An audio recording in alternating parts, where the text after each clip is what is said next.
ओम श्री गणेशाय नमः। ओम नमो भगवते वासुदेवाय। हरे कृष्णा कृष्ण कृष्णा हरे हरे, हरे राम राम राम हरे हरे। तव्हां सभिनी हरि भक्तन के नमस्ते। प्यारा भक्तों, हे कथा पाण गुरु कृपा से हासिल करे रहा आयूं। श्री गणपति सरस्वती जो दरे ध्यान करिया थो मां भागवत महापुराण जो बयान, जैमें व्यासदेव ऐं श्री सुखदेव जी कयो आहे श्री कृष्ण लीला जो गुणगान। सबई चओ जय भागवतम महापुराण।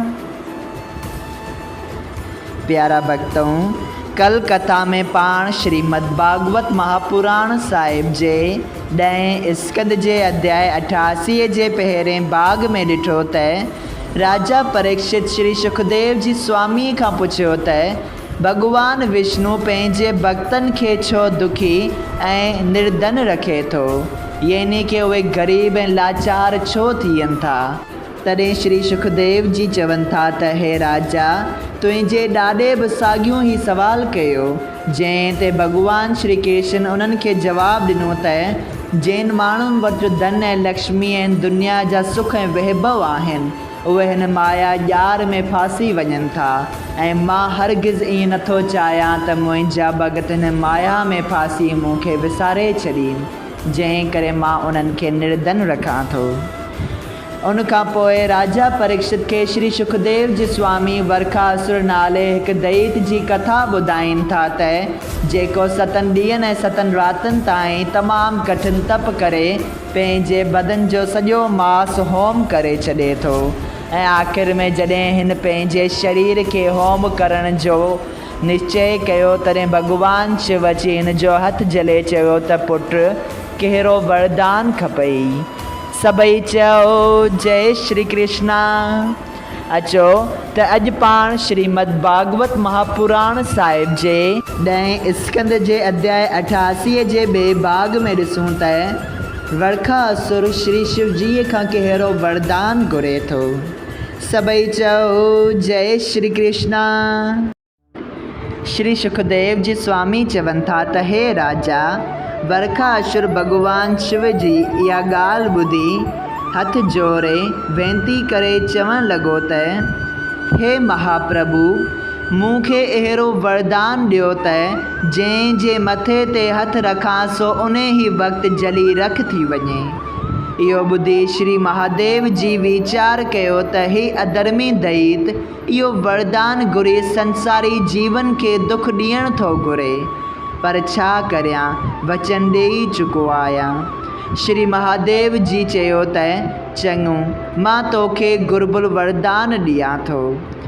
जॾहिं हू दैत इहो वरदान पाए ख़ुशि थियो, तॾहिं उन अधर्मी श्री पार्वतीअ जी सुंदरताई ॾिसी वीचारियो त उन खां वधीक ॿी सुहिणी स्त्री कोन हूंदी, छो न मां पंहिंजो हथु महादेव जीअ जे मथे ते रखी उन खे ख़ाक करियां ऐं पार्वतीअ खे पंहिंजे घर वठी वञां।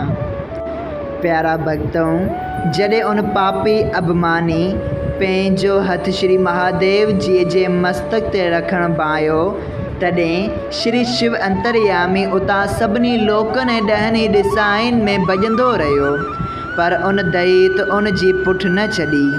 ब्रह्मा जी ऐं ॿिया देवताऊं बि उन जी रखिया न करे सघिया। तॾहिं हू डोड़ंदो वेंकटनाथ जी वटि आयो ऐं दंडवत करे हथ जोड़े वेनती कई त हे त्रिभुवनपति, मूं इहो दुख पाण ते खयो आहे, पर हाणे हिन दैत पापीअ जे हथां मुंहिंजो प्राण बचायो, अहिड़ो को उपाउ करियो।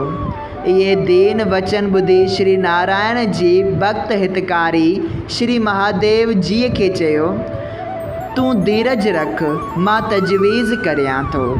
ईअं चई वेंकटनाथ उन वक़्तु पाण खे ब्राह्मण रूप ठाहे राकेश्वर वांगुरु करमंडल ऐं मृग छाला खणी जितां वरखासुर डोड़ंदो पियो आयो, उते अची उन खे चयो त ए वरखासुर, तूं एतिरे क़दुरु डिॼंदो डोरंदो केॾां भॼंदो थो वञीं?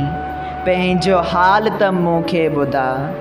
जॾहिं उन दैत वरदान पाइण ऐं पंहिंजी इच्छा जो हाल श्री वेंकटनाथ खे ॿुधायो, तॾहिं वेंकटनाथ रखेश्वर रूप खिली चयो त तूं वॾो अज्ञानी आहीं, जो महादेव जी ॻाल्हि ते भरवसो थो करीं, जो हू ज़हर पीअंदो आहे, दातूरो खाई भूतनि प्रीतनि सां गॾिजी सिर्फ़ु हिकु शींहं जी खल पाए घुमंदो आहे, खोपड़ियुनि जी माला ऐं नांगनि जा हार ॻिचीअ में विझी शास्त्र मूजिबि नथो हले, मसाण में वेही चरियनि वांगुरु खिले ऐं नचे थो, तंहिंजी ॻाल्हि सची मञी एतिरो दुख ॾिसीं थो। जॾहिं खां दक्ष प्रजापति महादेव जीअ खे श्राप ॾिनो आहे, तॾहिं खां सभई ॻाल्हियूं उन जूं सचियूं नथियूं निकिरनि।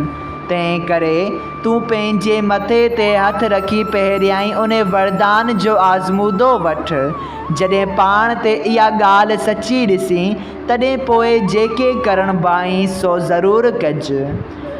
जय श्री कृष्णा। इहो ॿुधी वरखासुर परमेश्वर जी माया सां इहा ॻाल्हि सची ॼाणी। जीअं पंहिंजे मथे ते हथ रखियो, तीअं पाण सरी जली भस्म थी वियो। इहो चरित्र ॾिसी भोलानाथ ख़ुशि थी नचणु लॻो। देवताउनि आकाश मां त्रिभुवनपतीअ ते फूल वसाया, अप्सराउनि नाच ॾेखारियो, गंधर्वनि गानो ॿुधायो। उन वक़्तु आदि पुरुष भॻवान महादेव जीअ खे चयो त अहिड़े अधर्मी दैत खे अहिड़े क़िस्म जो वरदान न ॾियणु घुरिजे। जगत गुरुअ जे अपराध करण करे हू दैत पंहिंजी सज़ा खे पहुतो। इहा ॻाल्हि ॿुधी शिव जी वेनती कई त हे महाप्रभु, तव्हां असांजी रक्षा करण वारा आहियो, तंहिं करे जेकॾहिं असां खां को अपराध बि थियो वञे त तव्हां असांजी मदद करियो था। पोइ भोलानाथ घणी ई स्तुति वेंकटनाथ जी करे चुको। तॾहिं त्रिभुवनपति उनखे धीरज ॾेई मोकल ॾिनी। सभई चओ जय श्री कृष्णा। एतिरी कथा ॿुधाए श्री सुखदेव जी चयो त जेको ही अध्याय ध्यान सां पढ़े ऐं ॿुधे थो, उनजो श्री शिव जी अवश्य कल्याण करे थो। सभई चओ जय श्री कृष्णा। श्रीमद् भागवत महापुराण साहिब जे 10 स्कंद जो अध्याय 88 संपूर्ण थियो। अगरि तव्हां सभिनी हरि भक्तनि खे हिन कथा मां लाभ हासिल थियो हुजे त कृपया हिन कथा खे ॿियनि हरि भक्तनि सां शेयर कजो त उन्हनि जो बि भलो थिए ऐं तव्हांजो बि भलो थिए। सभई चओ जय सिया राम। राधे राधे।